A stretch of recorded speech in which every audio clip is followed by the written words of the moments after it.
So in life, there are moments when you stop and ask yourself, how did I get here? Like, why am I standing here? Well, this is definitely one of those moments for me. And I find myself going back to the beginning, back to my roots. I was born to incredible parents, amazing parents who served as doctors in the Indian Army. I was the firstborn. And as far back as I can remember, I made my parents very proud and happy 99% of the time. Okay, slight exaggerations of personal achievements are allowed from time to time, don't you think? My brother was born a few years later, and even then, nothing changed for me. We were both given equal opportunities, and I want to emphasize this. I want to really emphasize this for you because I don't think a lot of people might understand that being equal might seem very normal. But where I come from, India, and a lot of developing countries around the world, more often than not, this is an exception. It's actually a privilege. My first experience of the glaring disparity between boys and girls came at a very, very young age. I grew up in a middle-class family with extremely philanthropic parents who constantly reminded me and my brother how lucky we were and how giving back to those who were less fortunate was not a choice. It was a way of life. Simple. I was 7 or 8 years old when my parents started taking me on these visits in a traveling clinic to developing communities around and villages around the city that we lived in called Bareilly. We were packed into this ambulance and my parents would provide free medical care to people who couldn't afford it. My job at the age of 8 was assistant pharmacist. So I would count all the medicines, put them in an envelope and give it out to patients, and I really took my job very seriously. Very seriously. But the more I went on these expeditions, the more I began to notice the simplest things that distinguished a boy from a girl or a man from a woman. For example, girls were pulled out of school when they hit puberty because they were considered ready for marriage and babies. That's 12 and 13, while boys still enjoyed their childhood. Or basic human rights such as healthcare were denied just because they were women. Let's call this whole experience trigger number 1 for me. Fast forward a few years and many, many triggers in between. Like a producer-director, for example, early on in my career, I must have been about 18 or 19, telling me that if I didn't agree to the ridiculous terms or painfully low salary in his movie, that he would just replace me. Because girls are replaceable in the entertainment business. That was a memorable one. Made me decide to make myself irreplaceable.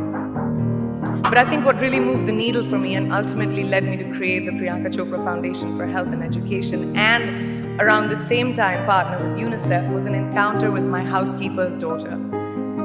About 12 years ago, I came home from set early one day and she was sitting in my library reading a book. And she must have been 8 or 9 years old and I knew she loved reading. So I asked her, I was like, it's a weekday, why aren't you in school? And she said, oh, I don't go to school anymore. So I went and asked her mother and I said, why isn't she in school?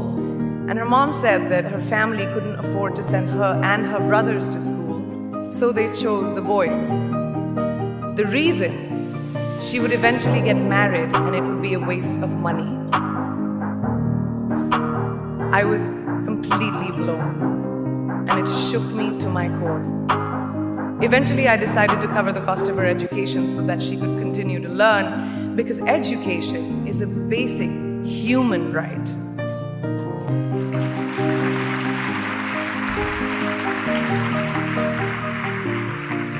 And a huge necessity, especially today. From that point on, I was determined to make a difference in as many children's lives as I could, in whatever big or small way that I could contribute. There's a really, really beautiful quote that I read recently, and I think it's absolutely appropriate to explain what I'm trying to say today. The hand that rocks the cradle, the procreator, the mother of tomorrow, a woman shapes the destiny of civilization. Such is the tragic irony of fate that a beautiful creation such as a girl child is today one of the gravest concerns facing humanity. Girls have the power to change the world. It is a fact, and yet today, girls are more likely than boys never to set foot in a classroom, despite of all the efforts and progress made over the last 2 decades. I'm just going to give you a stat, more than 15 million girls of primary school age will never learn how to read or write, compared to 10 million boys. Primary school, it's the beginning of our future. Over the last 11 years, I have witnessed firsthand the incredible work that UNICEF does for children around the world, especially victims and survivors of child marriage, displacement, war, sexual violence. But there is still so much work to do. And for me, that is the fuel to my fire. The reason I am so committed to this cause, and that is where my passion stems from, because I know that a girl's education not just empowers families, but communities and economies. A result of her education, we all do better. It's just as simple as that.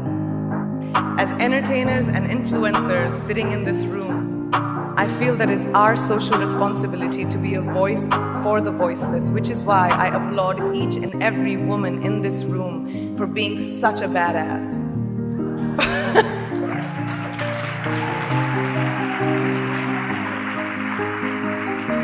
For using your platform and your voice to contribute to change, and for ensuring that there is not even one lost generation as long